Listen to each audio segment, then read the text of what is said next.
John Brown was an American abolitionist who believed in and advocated armed insurrection as the only way to overthrow the institution of slavery in the United States. Brown first gained attention when he led small groups of volunteers during the Bleeding Kansas crisis of 1856.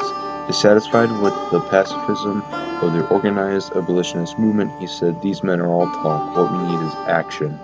In May 1856, Brown and his supporters killed 5 supporters of slavery in the Potawatomi Massacre, which responded to the sacking of Lawrence by pro-slavery forces. Brown then commanded anti-slavery forces at the Battle of Blackjack and the Battle of Osawatomie.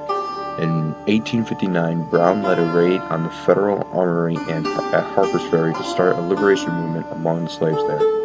During the raid, he seized the armory. 7 people were killed and 10 or more were injured. He intended to arm slaves with weapons from the arsenal, but the attack failed.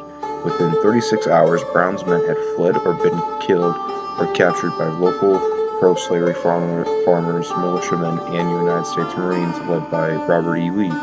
Tried for treason against the Commonwealth of Virginia and the murder of 5 men and inciting a slave insurrection, Brown was found guilty on all counts and was hanged. Historians agree that the Harper's Ferry raid escalated tensions that year later, led to the South Secession and Civil War. Brown's raid captured the nation's attention as Southerners feared it was just the first of many Northern plots to cause a slave rebellion that might endanger their lives.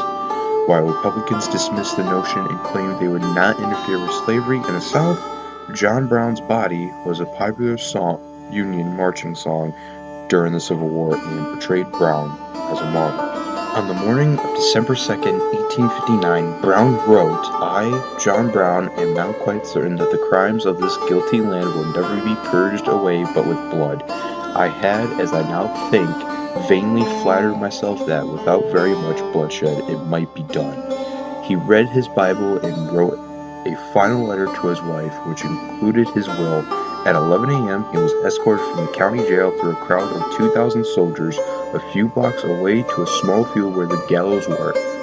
Among the soldiers in the crowd were future Confederate General Stonewall Jackson and John Wilkes Booth, the later borrowing a militia uniform to gain admission to the execution. The poet Walt Whitman, in Year of Meteors, described viewing the execution. Brown was accompanied by the sheriff and his assistants, but no minister, since he had consistently rejected the ministrations of pro-slavery clergy.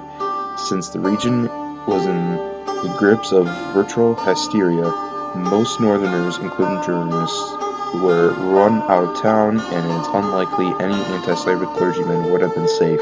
Even if one were to have sought to visit Brown, he elected to receive no religious services in the jail or at the scaffold.